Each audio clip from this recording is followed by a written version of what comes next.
Trevor, what are we drinking?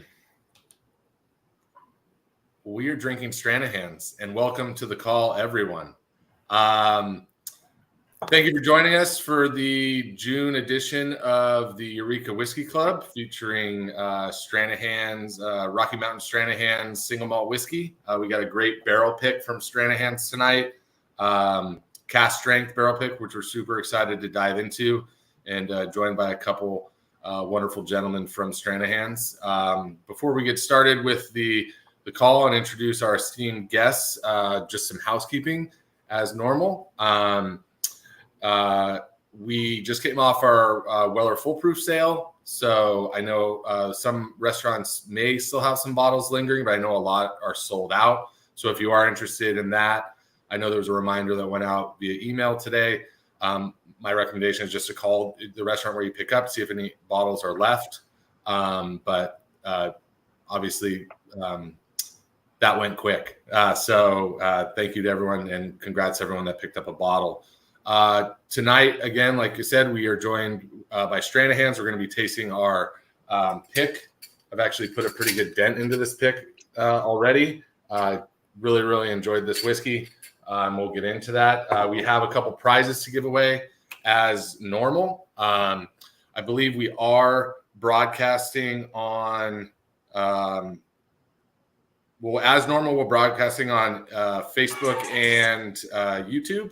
So if you ask a question, we will try to get to it. Make sure the account you're logged in with is associated with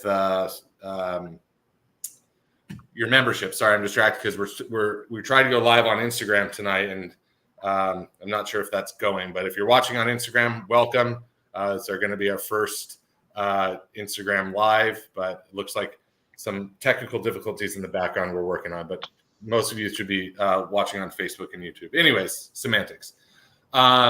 First place prize tonight, we're going to be giving away some Stranahan skis. So some really cool skis if you're a skier. Make sure you're getting those questions locked and loaded. And then we have an awesome backpack to give away as well from Stranahan's. And I am told now that we are officially live on Instagram. And I am verifying it now by looking at my phone. So we are live on Instagram. If you are joining us live on Instagram and you're a member, please note that we won't be able to get to your question. So if you are a member and want to ask a question, Facebook and YouTube is the best way. But if you're new to Eureka or the Whiskey Club and you're joining us live on Instagram, welcome. We are joined live. This is our monthly virtual tastings for our Eureka Whiskey Club. You can find more info about our Whiskey Club on our website. And without further ado, I'm happy to welcome Jason Levinson and Justin Aiden from Stranahan's. Gentlemen, please introduce yourself. Justin, we'll start with you, if that's okay. Right on. Well, yeah, thank you very much for that. My name is Justin Aiden. I've been the head blender at Stranahan's for about 13 months now. I got my start in craft distilling 14, 15 years ago. It was the only thing I ever wanted to do was be a distiller. In those days, there weren't many craft distilleries around, and Stranahan's was one of the first. So I went to school, studied fermentation science, was able to get my foot in the door, 21, 22 years old at the Michigan State University Artisan Distilling Program. And in those days, those early days, we spent a lot of time educating prospective entrepreneurial distillers on how to open a business and how to make it viable. And one of the only businesses that didn't come through the door in those days was Stranahan's. And so I've had my eye from afar on that Stranahan's was doing for a long, long time now.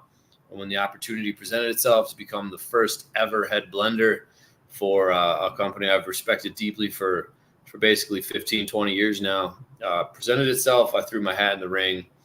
And I'm so grateful to be the first head blender at Stranahan's.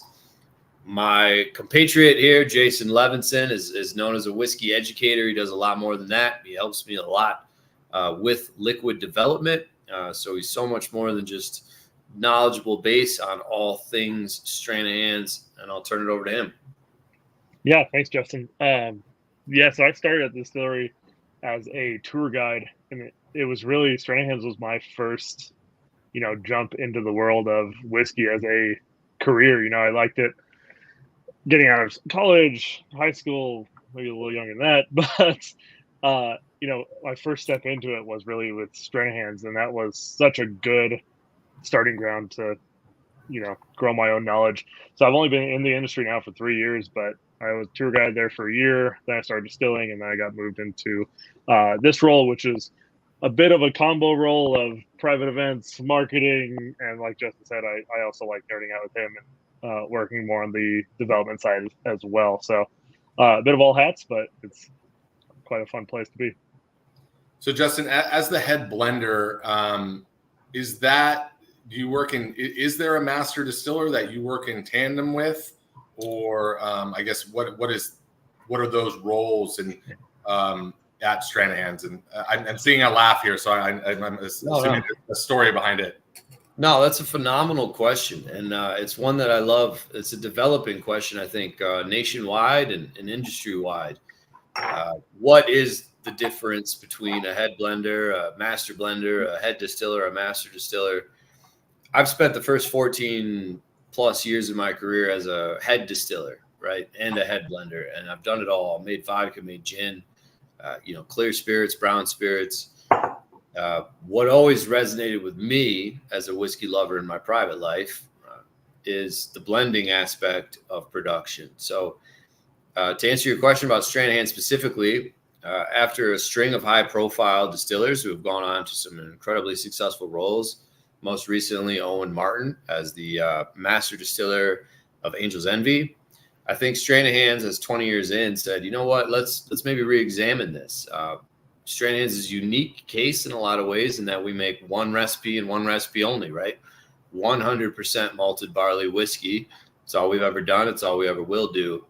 And I think it's a case-by-case basis in terms of what is really the most important aspect of what the job is ultimately about. Whether you're a distiller or a blender, ultimately you are the director of liquid quality, right? You are the person in charge of making sure that everything goes into a barrel, everything that goes into the next barrel in the case of finishing whiskey, and everything that goes into the bottle is as good as it can be. And so a lot of times I think whether you're a distiller, you're a blender, the ultimate goal is the same. And certainly Stranahan's has had a great run of both distillers and blenders. So as a distiller that only produces one style of whiskey, single malt, I had a question here, will Stranahan's ever produce something other than that? It seems you've answered that question. I'm curious, do you guys utilize like a Solera method at all in your products, taking a little bit from every batch and then introducing it to the next batch? Is that something that's done considering you only make the one product, or is each individual batch completely independent of the last? That's a phenomenal question.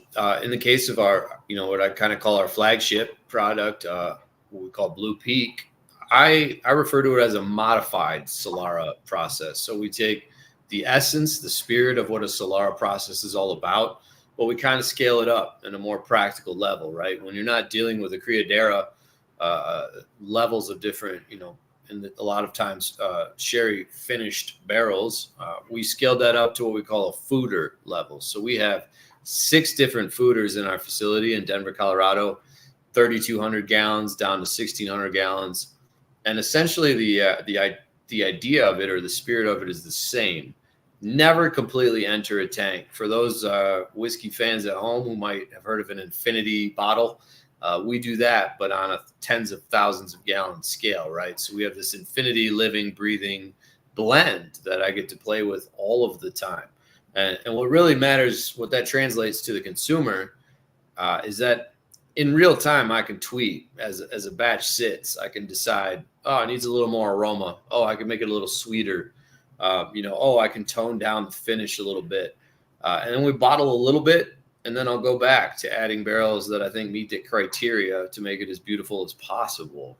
And that's really something in the old world of single malt, it's been done for a long time. But in America, especially in American single malt, and especially at the fooder scale, so we're not talking about individual barrels, but at 3,000-4,000 gallon custom-made wooden tank scale. Not a lot of people are doing it, and we're really proud of the product it puts out. It enables a cheaper price point for the consumer, and then the craft level. One thing that's incredibly important is just outright consistency, and I don't think that gets talked about enough at the craft level. Anybody can make a batch once. That's great. That's not good enough. 3 out of 5 is not good enough. 8 out of 10 is not good enough. And this infinity batch, really enables a level of consistency that nobody can touch. Awesome. Well, let's take a step back a little bit. Let's kind of talk about the history of Strain of Hands.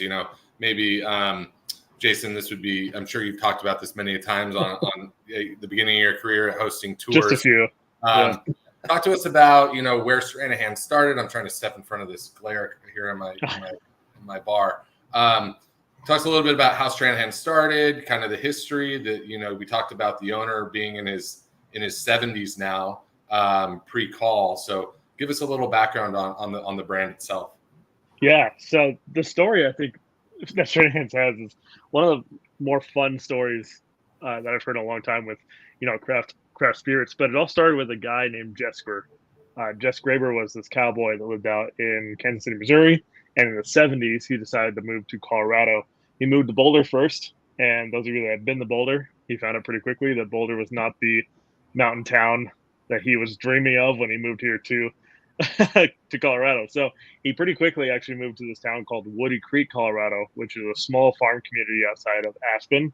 It's the kind of town that has like one bar and a bunch of ranchers, and that's really it.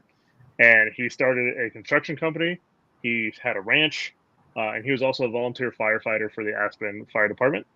And along the way, he started moonshining, and he really found this love for, making whiskey in his shed on his ranch. And he got really pretty good at it. He was making corn whiskey, sugar shine, all moonshine stuff from back in the day. But he started giving it out to his clients as gifts. And his clients and friends started asking him, like, hey, how do I get on your Christmas list? This stuff's pretty good. And so he kind of started like, okay, I'm getting pretty good at this. Maybe there's someone here.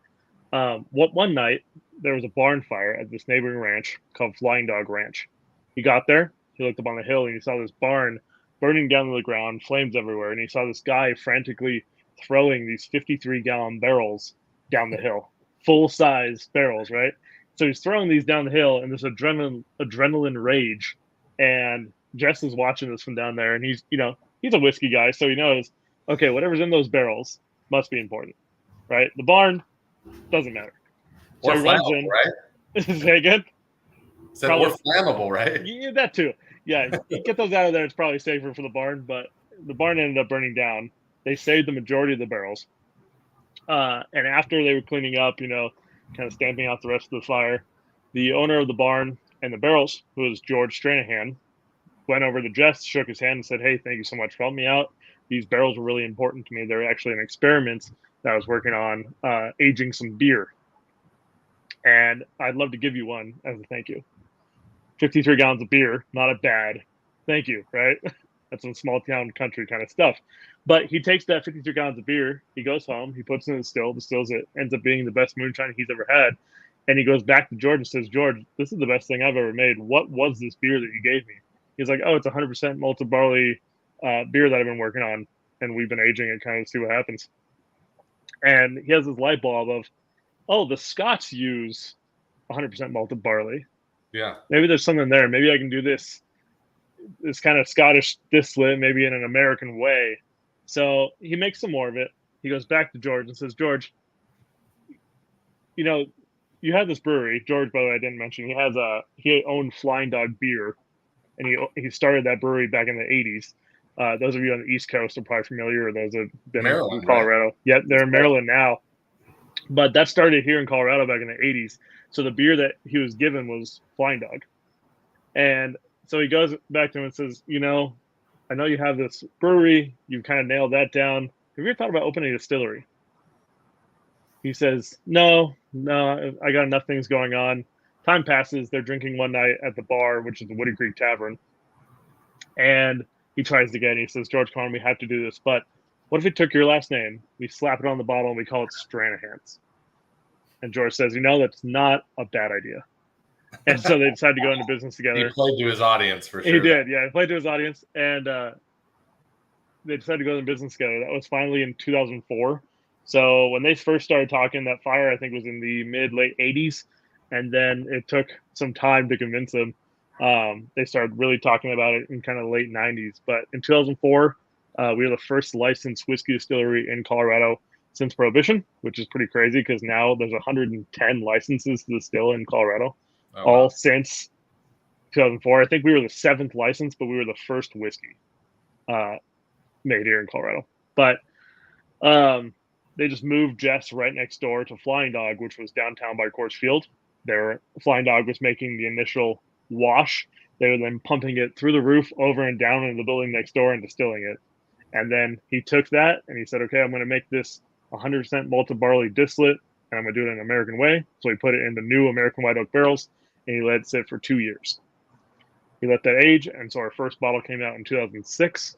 In 2009, Flying Dog moved to Maryland, where they still are today, and he had to find the building we're in now, which was actually at the time owned by a brewery that is now out of business, but they left behind the mash tun, the boil kettle, and whirlpool and 3 fermenters. The other half of the building was a restaurant. Before that, it was a paper mill, beef jerky factory, some other stuff. Nice. But we now own the entire city block. We've been there ever since.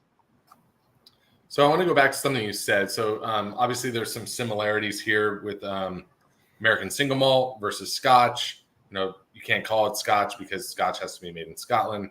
But Scotch typically uses second use barrels, meaning they're taking used Kentucky bourbon barrels or taking used sherry barrels, something like that. You said Stranahan's, at least the first batch, but what is it today? Are you using all first use white oak barrels, or is it, obviously you have sherry cask finish. I know that obviously you just sherry, but like the standard Stranahan's, your core line, I can't remember the name of it off the top of my head, but is that using first use white oak barrels, or are you using second use barrels? No, very good question. We use primary American white oak, Quercus. Everything that we enter the barrel in would qualify as a bourbon cask by any other definition. That's one of the things, again, you got to think back to 2004, and you got to think about, quite frankly, philosophically, theoretically, what should put the American in American single malt, right? Most of the single malt world, whether we're talking Scotland, Ireland, Japan, all sorts of countries, are using ex-American oak anyway. We didn't want to recreate what countries have figured out and had well established for a long, long time. We're very fortunate. I'm very fortunate as a blender to say that Bushmills is in our Proximo portfolio. That's the oldest continuous distillery in the history of time. 1608, right? That predates the United States of America by almost 150 years, right? Why would we, in this new fledgling category of American single malt, try to do what has already been incredibly well done? So yes, everything we do in our outlook, our take, and going forward will always be virgin American oak. And I think, there's no wrong way to do it. Certainly there's single malt made everywhere, including the States, that utilizes second fill wood, whether that's American oak or otherwise. And we are certainly no strangers to that on the secondary level, right? On the finishing level. But that's one thing we've always done. And we're really, really proud of it. I think as the conversation continues to develop about American single malt and all the variations therein, I think one of the things that's going to become really important is the fact that we use American oak and we use virgin American oak. If you want single malt that didn't do that, you've got a whole wide world to play with. But, that's the way Colorado's always done it. That's the way we will continue to do it. That's great. So let's talk about the juice itself. 100% single malt malted barley. Are you sourcing the malted barley locally in Colorado, or are you getting it elsewhere? And then all the juice is distilled at Stranahan's, right? You're not 100%. Yeah. Yep. Yeah. I mean, Jason, feel free to jump in, but Stranahan's, again, you gotta think back to the Genesis, 2004. I don't know. There was maybe a dozen distilleries in the whole country. Now you got a dozen in Metro Denver. We really pioneered this entire thing, and we came about making an American single malt in a very genuine and honest way. It's one of the reasons I was attracted to join this company. Without a doubt, Denver and Colorado at large is an American epicenter of brewing and malting know-how, right? Flying Dog or otherwise, we've got all sorts of the greatest breweries in our backyard. We're in the Golden Triangle, which is what they refer to as, growing barley. And then to take that one step further, you grow a very different barley that's earmarked for malting than you do, barley that might be for feed or for a cycle crop. Colorado's always been right in the middle of that. So I think we really came about turning what we already knew how to do very well as people, as producers, into a whiskey. And I think that's a big conversation point that might get glossed over in this world now. We have, I think at last count, Jason, American Single Malt Whiskey Commission said we have like 225 people. We're making more single malt in America than Scotland's making single malt. It's crazy. It's an incredibly exciting time, and we absolutely support the groundswell of interest. But that's one thing I think Stranahan's will always be able to hang our hat on. We started making. We don't have rye that can grow in hundreds of radial miles from us a mile high here in the mountains. So it's a really cool part about exploring Stranahan's and exploring American single malt. It's just a really honest and genuine story. Yeah, and to go back to the grains we're using, 100% of that's going to be Rocky Mountain barley. A large portion of that's coming from the San Luis Valley, and we're going to use mostly pale malt, and then we're also going to sprinkle in some specialty malts. Those are going to come from north of us, but again, all Rocky Mountain.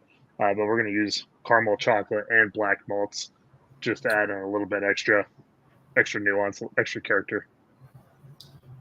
Cool. So it's a good segue. You brought up the American Single Malt Whiskey Commission, which I think was officially certified by the Tax and Trade Bureau back in last year, 2023. Talk to us a little bit about the American Single Malt Whiskey Commission and that process, and what you had to go through to get a certified definition for American single malt, because correct me if I'm wrong, up till last year, it wasn't something that had a definition tied to it. Obviously there's definition for bourbon, there's definition for rye, Scotch, etc. But American single malt didn't really have a definition. So can you give us a little bit more insight on that and maybe the challenges or anything you'd like to share about that process? I mean, it's still not officially even a category. By really? the TTB. Yeah, they have a proposed definition, but it has not been fully moved through as a finalized, this is American single malt. That was supposed to happen at the beginning of this year, and it never actually got finalized.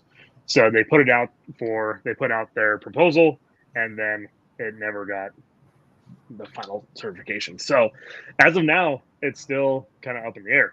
But, it's been something that's been in the works for the last 15 years by a lot of, by us and our counterparts that are also making American single malt. And there's some great people on there that have been working really hard to get this pushed through and kind of make that standard. But what they have proposed as the rules for American single malt is 100% malted barley made in one distillery here in the United States, using oak containers not to exceed 700 liters. And then there's some other discussions on, some blending tactics in there as well. But currently there's no age statement requirement. There's no new or used oak requirement. It's just oak. And so that's what they have out there in the world. If you want to read more about it, the TTB has it kind of all laid out on the website, but it's kind of an interesting time. And, depending on the elections, we'll see what happens. But was there a petition we can sign, or? I sure hope so. I mean, I think we've tried that too. No, it's a really crazy, in a good way, time for American single malt, because just about anything goes right now. That won't always be the case. Stranahan's has made what we've made for 20 straight years. The regulations, no matter how they shake out, won't impact what we've done. We'll be safe on either side. But I do think it's fun to have this conversation now. A lot of the conversation to date has been based on virgin oak versus used oak. And I think as more and more people explore American single malt, that conversation will evolve to where it should, which is on grain on mashing and fermentation and column distillation versus grain off, or what we call lautering, right? Like you make a beer, making a wort, fermentation, and then pot distillation. But kind of in this early stages, people are still trying to make sense, make heads or tails of the differences in the variety of American single malt. People are talking about, oh, well, is it used oak or virgin oak?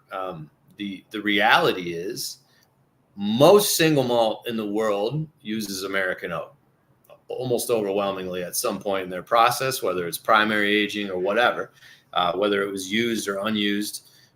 Almost every single malt in the world overwhelmingly is using American oak at some point in the process. And I think as the American single malt story develops, the conversation develops, one really cool thing we have going for us is just the sheer absolute range of producers we have.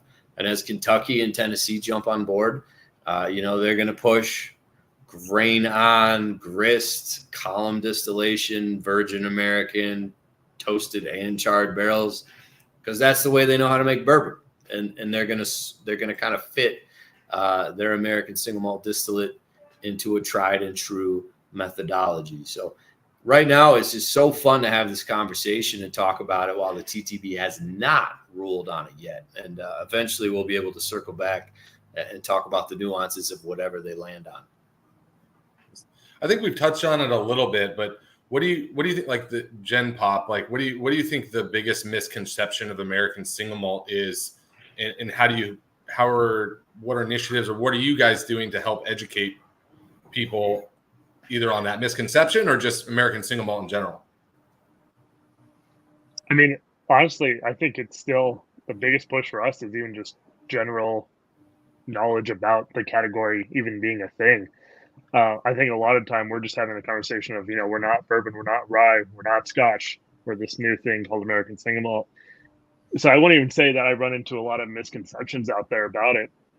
I think it really is just a constant game of educating what is this category, why are we different than this other distillery, what makes us not bourbon, what makes us not rye, why are we not Scotch. I think that's still kind of where we are in the landscape of American single malt.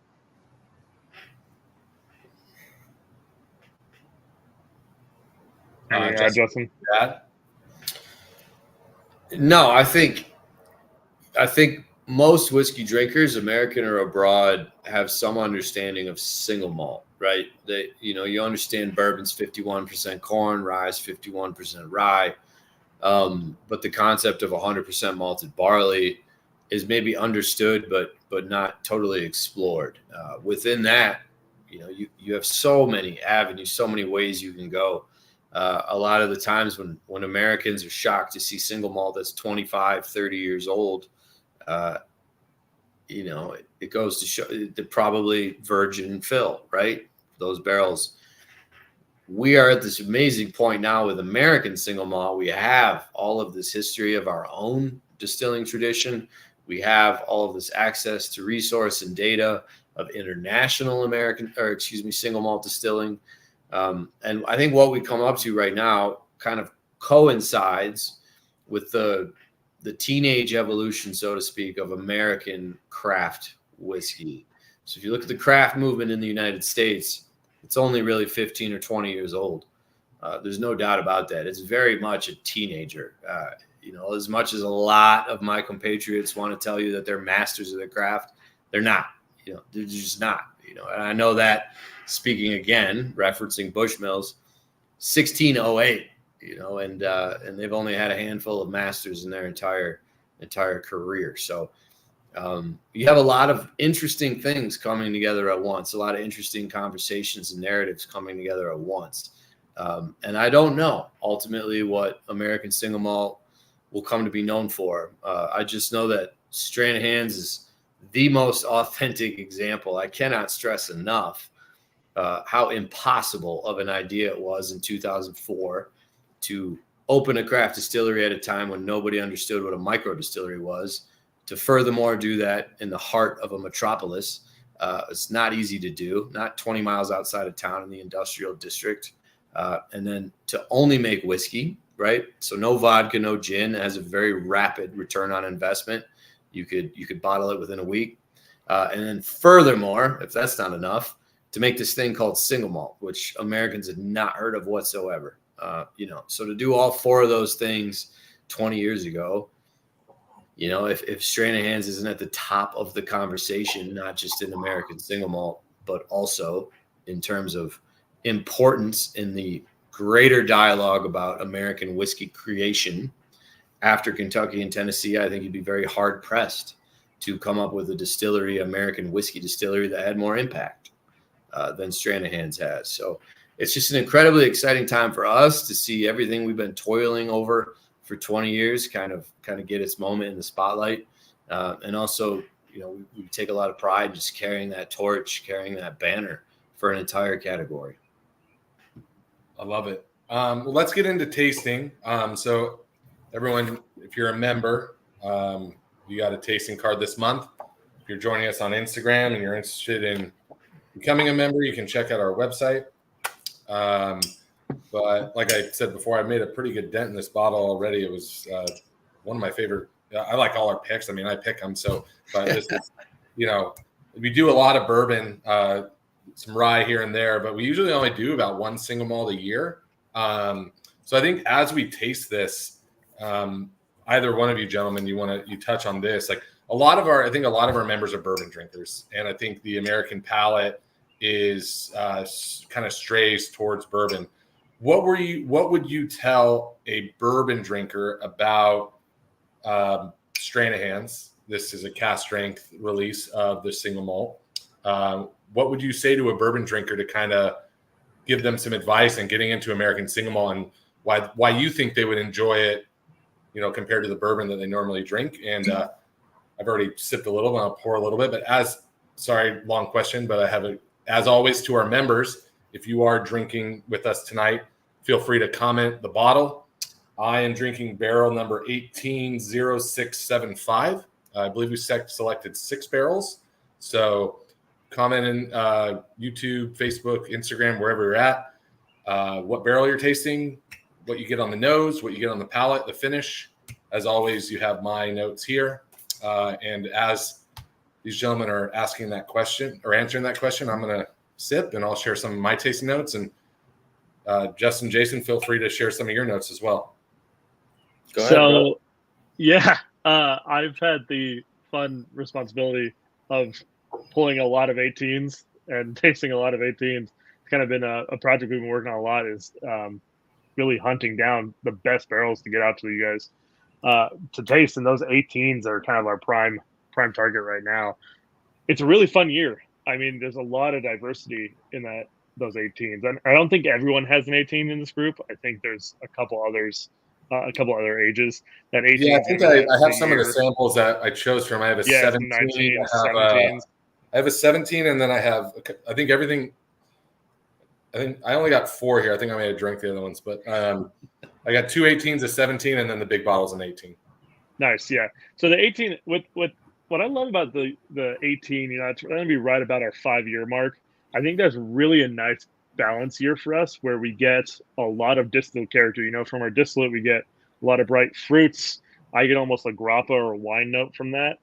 There's some nice spices to it. And then when we add that into the barrel, that new virgin oak barrel is going to give us a lot of that bourbon character, right? And those two things are going to meld together in a really nice way, right at about that 4 and 5 year mark. And I think about the 5-year mark as the perfect balance between having, our distillate character still showing up and being, still in the forefront, while being complemented by those bourbon notes that everyone loves, the vanillas, the cherry fruits, the caramels, all those really sweet barrel notes that people really enjoy. I also, one of my favorite notes that I get on a lot of these barrels is kind of a black tea note. You guys haven't noticed I'm actually drinking black tea as well. I just It's one thought of you my were drinking favorite all notes. for whiskey. Oh yeah, this is just all whiskey on a nice Yeah, Tuesday. we don't judge. We don't judge. Monday, whatever day it is. Um, but yeah, that's one of my favorite notes that I get out of that. Another one that I kind of love to look for on the fruit side is actually a little bit of cantaloupe. It's a note that I found maybe 4 or 5 months into my world in whiskey, and it's kind of stuck with me as I've, you know, learned more and more and got kind of more experience in the tasting blending world too. So the 18s are really fun. If anyone has a 19, you're even going to get more of that fruity, bright distillate character. And then the 16, 17, you're going to start leaning more into those, oak notes, that more bourbon friendly barrel notes that everyone loves on that side of things. Justin, anything to add? You get a lot of, just a ton of baking spices on the nose, like, cinnamon, nutmeg, a little bit of leather, a little bit of chocolate. But on the palate, like mid palate, I get a lot of the kind of like the bourbon cherry notes you were talking about, like some spiced pear, and definitely some chocolate. I think there was one other person that had the same barrel as I, and they said chocolate as well. I also get some like floral notes as well. I get some, white flower, probably some from that white oak.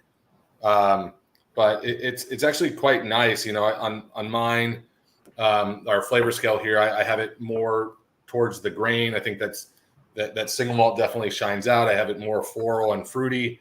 And then there is some spice notes, but I have it more towards the sweet side for my preference. But yeah, I mean, you said chocolate covered cherry. I mean, you said chocolate and cherry. A note that I always have pulled out is like a chocolate covered cherry, kind of like a nice. I think of like Valentine's Day dessert cherry kind of thing. No, yeah, I think it's great. I think a lot of people.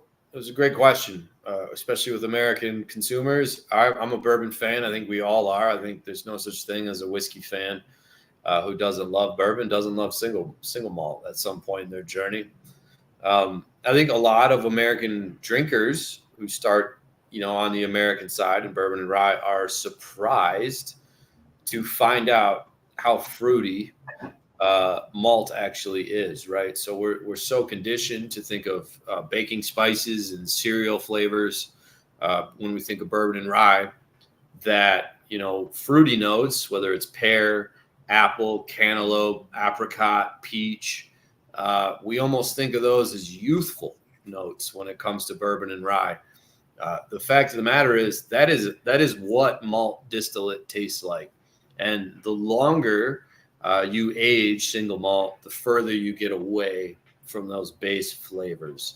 And that's something the American drinker, I think, will be really excited to find out, especially when you layer on top virgin American oak like Stranahan's does. You're really getting the best of both worlds. If you want to dip your toes into this thing called American single malt and you're a bourbon drinker, you're a rye drinker, you will be hard-pressed to find a better entry point or segue than Stranahan's is, for the simple fact that we use virgin American oak exactly like bourbon and rye does. And you really, really do get that layering of what the essence of single malt delivers: grain off fermentation, pot distilled, right? So we're not cooking notes. We're not creating Maillard reactions. You're not getting overly what we call lineal flavor notes, overly floral. You're going to get some. It's really just a beautiful introduction to American single malt. And I've said it, I'll say it again. I think we really put the American in American single malt.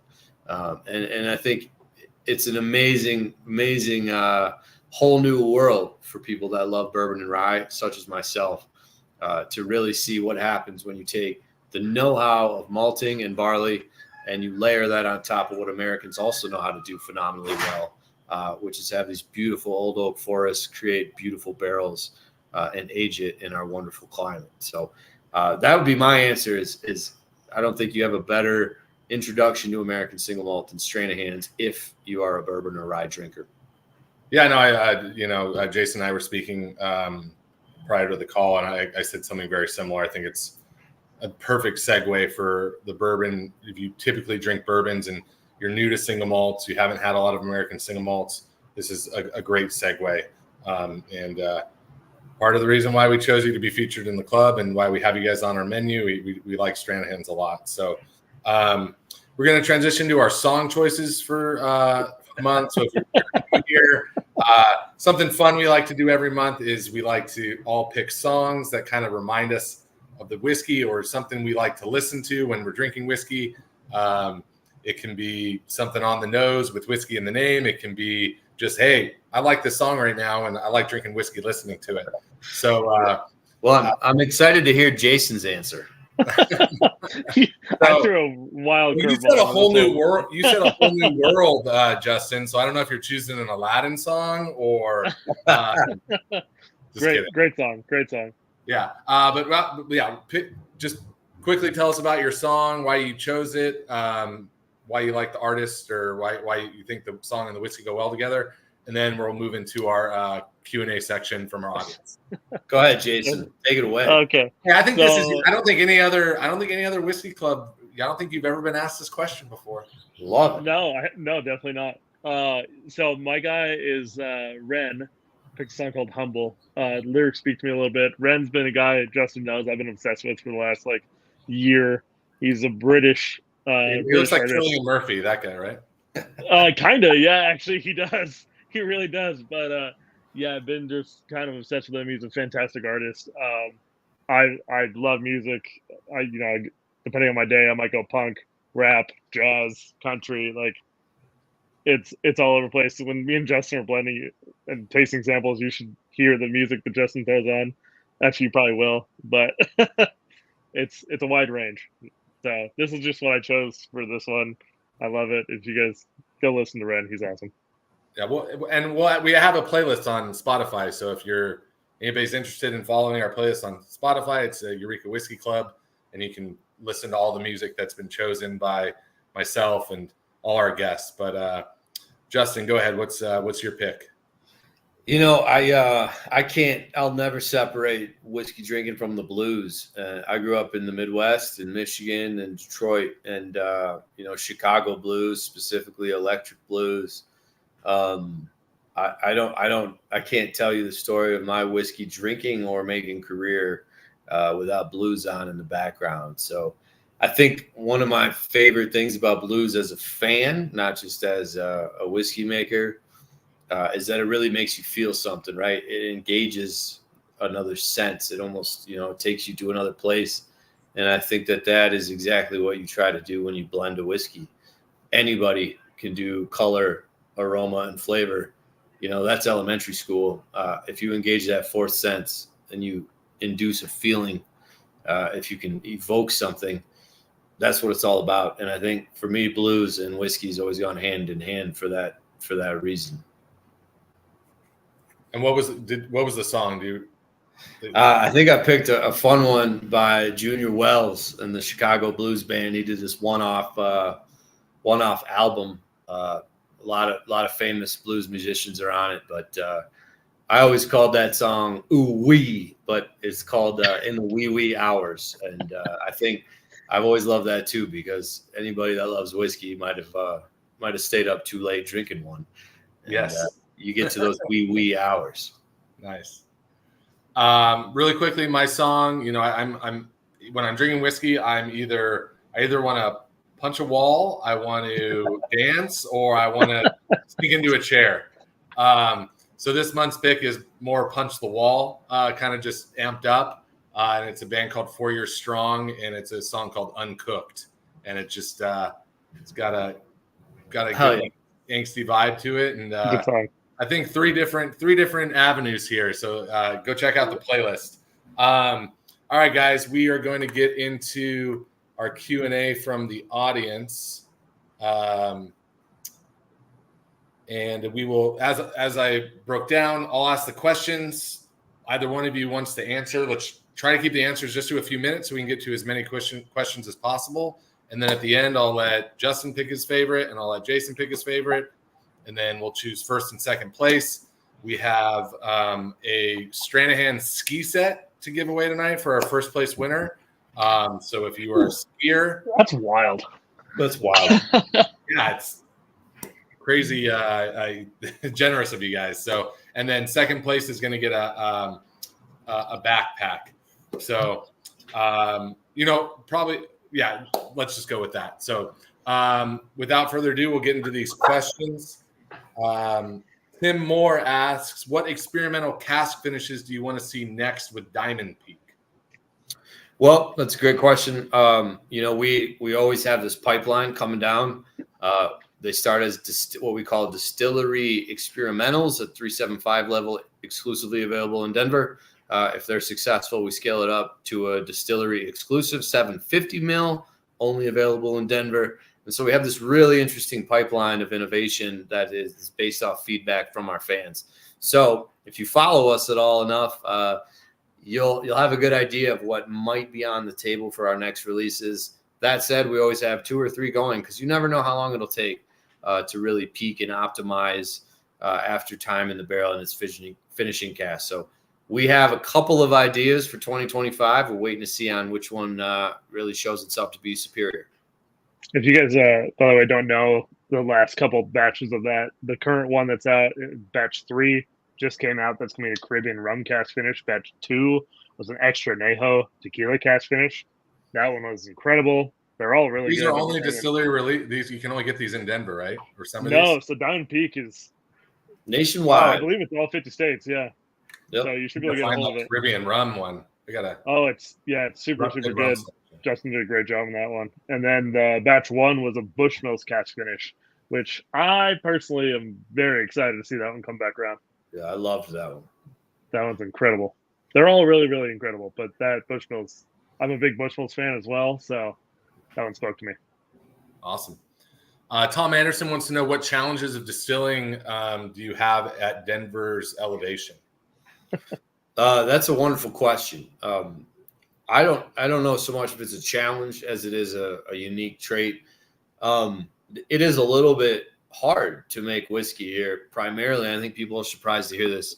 The humidity, and because of our elevation, the barometric pressure has more to do with it than anything else. Kentucky has so indoctrinated us to talk about temperature cycling and swings, but what they're really talking about there is pressure differentials.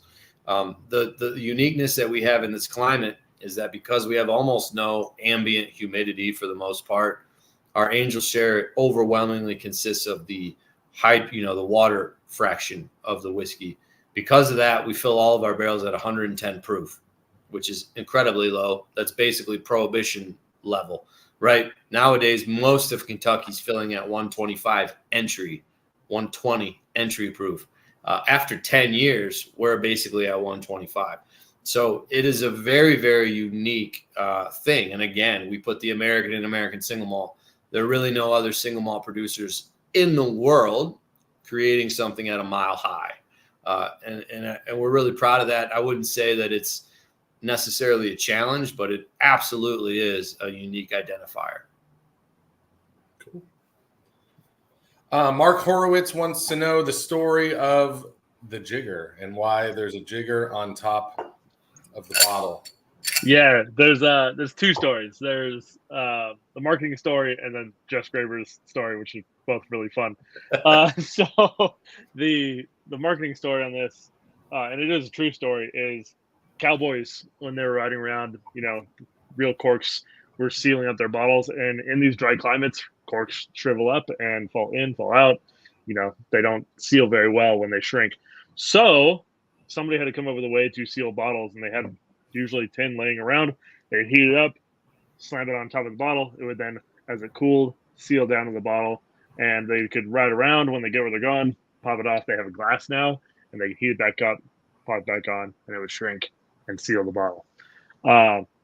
The story that Jess has told me a couple times, which I love, is when he was making the design for this bottle, it was just him. He didn't have a marketing team when he started this out. It was just him trying to figure this out, and he was one of the first, and so he was just trying things. And he was sitting one day in his office, just looking at this bottle, trying to figure out,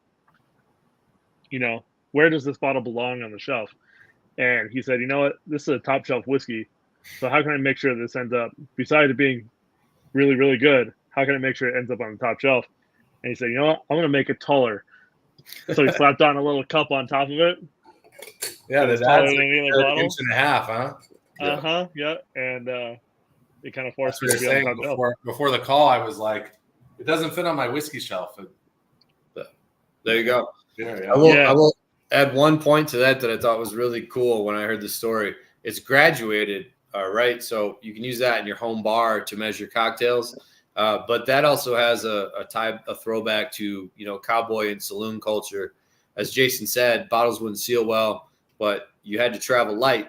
You would take that topper into a saloon and you would actually bring your own, utensil into the saloon, and you would say, barkeep, give me a shot. And you knew if he ripped you off or not, right? And if he did, you'd go outside and have a gunfight. Always Where love was that story arc in Red Dead Redemption? You just got to play farther. You got to play farther down. Yeah. Yeah, I didn't. Maybe it was later. You got to ride your horse farther into the sunset. Yeah, I guess. Robert Seymour cool. or something, Linda Archer asks, what are you doing to advocate for and grow the American single malt whiskey category? I think we slightly covered that, but education, and then make the best possible liquid we can. Well said. Cameron Homer asked, Justin, what aspect of your job do you enjoy the most and why? Definitely hang out with me. That's a great question. Whiskey is my hobby. It's my private passion. I'm blessed to be able to call it my profession as well. And I think, anytime you have that moment where you meet a new friend or you hear a new joke or you see somebody dance a little goofier or hold on to a hug an extra second or laugh a little louder, that's really what whiskey's all about for me. It's been one of the most impactful, beautiful experiences of my life. And I think anytime something that I can produce or come up with or toil to create can give a human being that extra beautiful moment, that extra second of a beautiful moment, that's what I live for. I love it. Sorry, my computer's telling me to go in battery saving mode, but I think I'll be good. Let me see here. Larry Lack, sorry for butchering your last name. Can you talk about your age statements for your products and what you are considering, or are you looking at any long-term aging? Yeah, I can take that one. We take it as a personal point of pride that we are going to push the envelope and really, again, be the torchbearers of well-aged American single malt. That means we have to have the age statement on the bottle. We've been around 20 years. We've had 4 years now of a 10-year-old age-stated product released, and I think it takes about that long to really dial in a 10-year-old. It's a really exciting time when a new distillery is 4 years old and they put out a 4-year bottled in bond.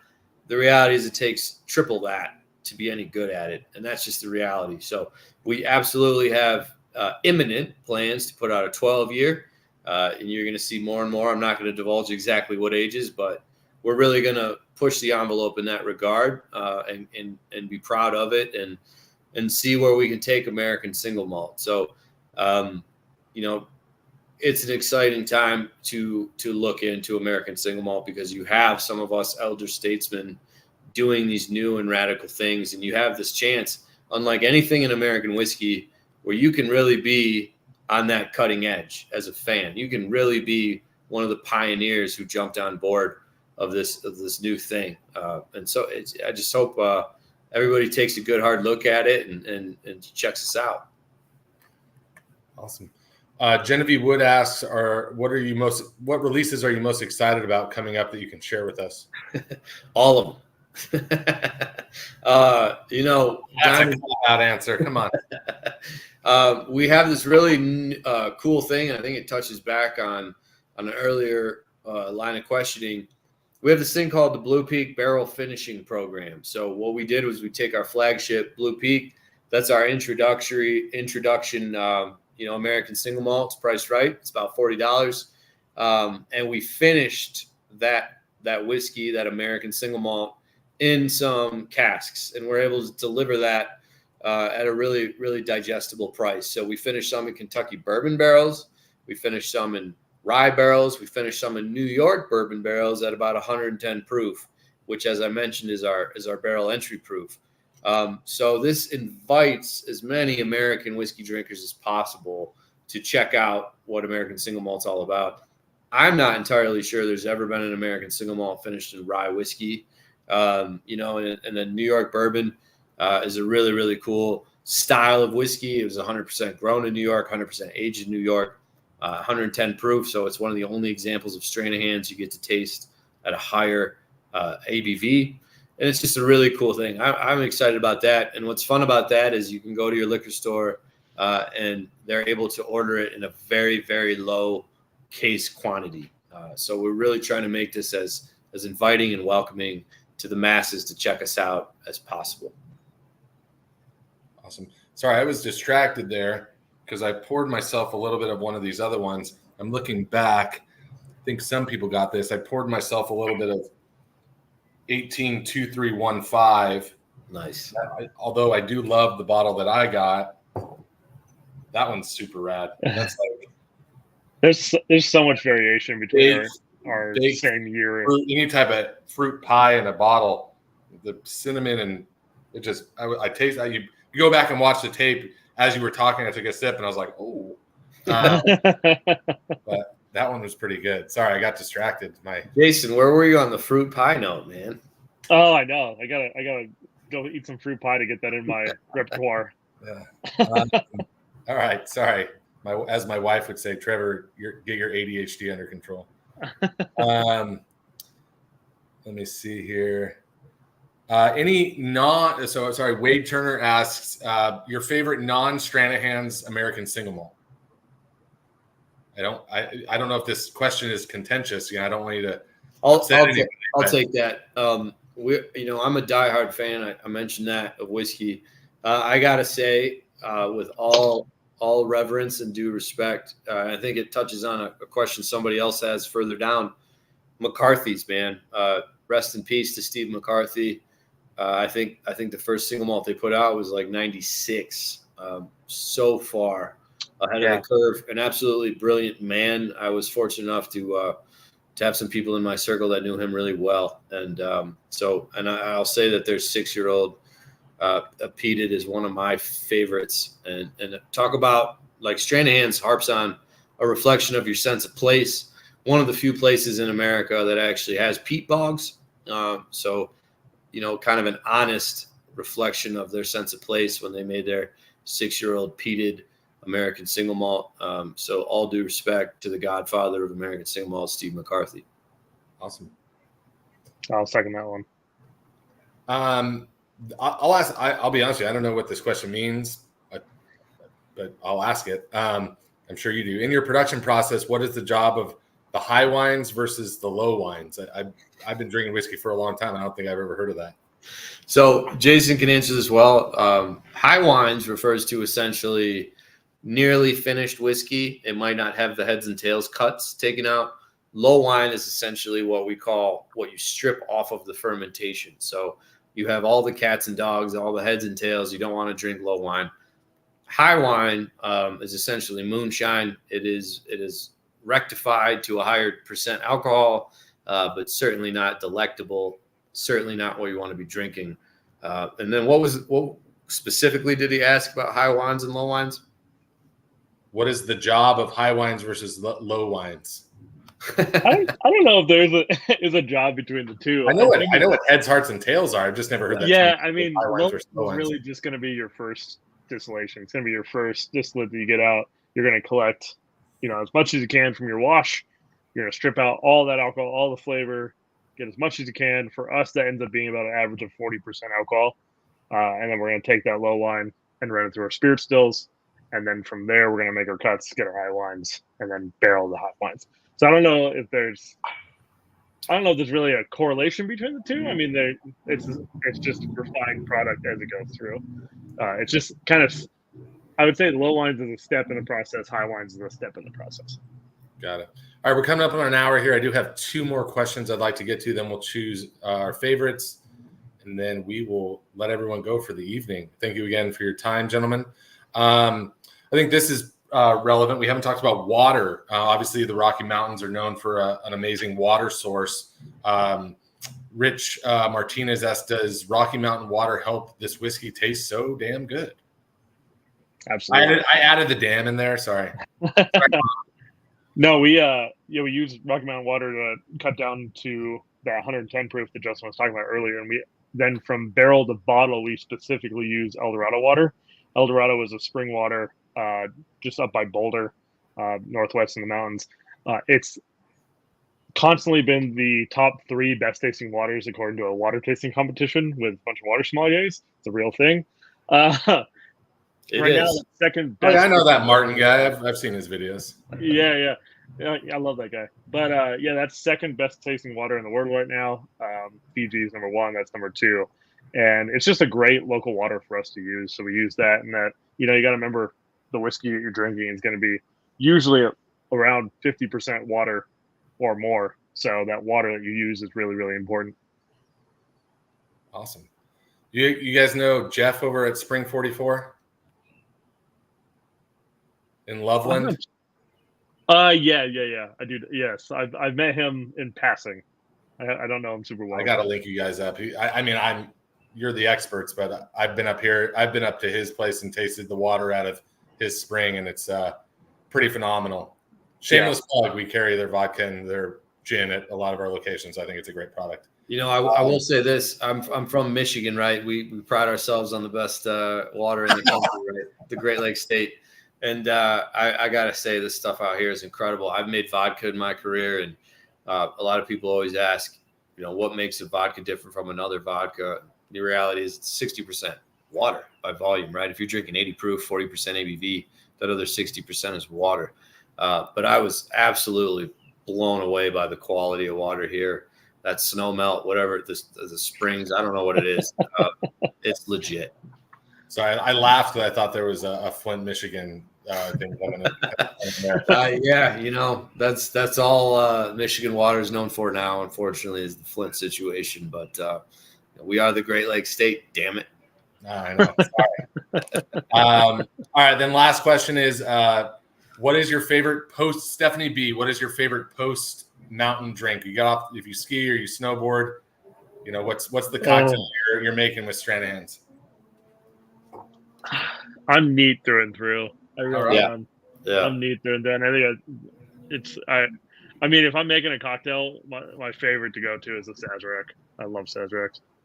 Well, if you're getting off the mountain, I hope you're at Aspen, because we just opened a brand new whiskey lodge there, a new tasting room there. And there's one bottle you can only get there and nowhere else in the world. We called it our Aspen Whiskey Lodge exclusive.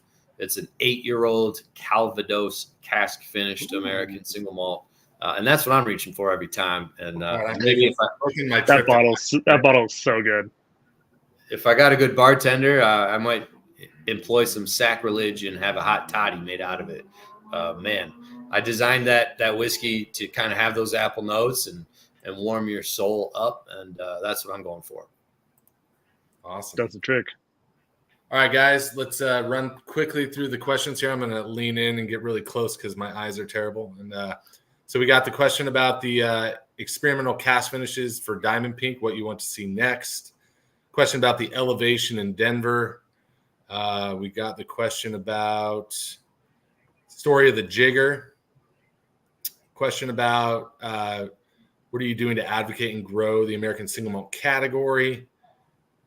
Question about age statements and looking for long-term aging. Any future releases you're excited about? That question. And as always, thank you everyone for your questions. I do try to get to as many as possible, but you guys are just too good and ask too many good questions. I'm gonna take the first one. Jason can take the award, the second prize. But The question about the elevation in Denver, I think, is really a astute one. I think it points to somebody that's done their homework and really realizes what separates different styles of whiskey across this amazing country from one another. So that would be my vote for question one. Okay, cool. A couple more questions before you choose, Jason. Favorite non-Stranahan single malt. We had the question about the high wines versus low wines. We had the questions about the Rocky Mountain water. And then we had the question about the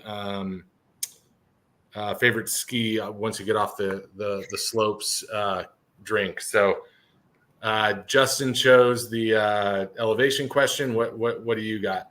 I'm gonna go with what are we doing to elevate single malt, and I think that also ties into like what's our other favorite American single malt. I think the overall thing to remember here is we're all trying to push this goal of American single malt being the next big thing, and I believe it is going to be the next big thing here in the States. And I think we're all trying to just make the best product we can, and rising tides raise all ships. So it's that's really, I think, the main thing is it's all about education. We just need to grow this brand, grow American single malt as a category, and get it into more people's hands, because I really do think it's going to take over here soon.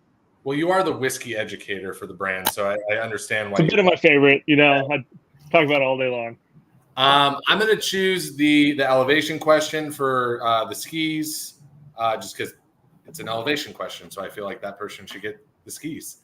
And then the what are we doing to further the category? We'll get the Stranahan's backpack. So congratulations to Tom Anderson and Linda Archer. We'll reach out to get your information and get those products out for you.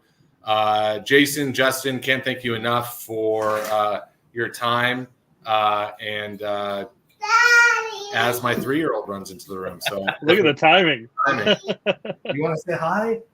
Say hi. All right, guys. Have a good night. Appreciate it. Whiskey Club members, keep an email eye out for an email. We're going to be releasing an E.H. Taylor single barrel pick for members that have been in the club for 1 year or longer. More details will be released on that soon. So have a good night, everyone. Thank you so much. Appreciate you guys very much. Cheers. Thanks, guys.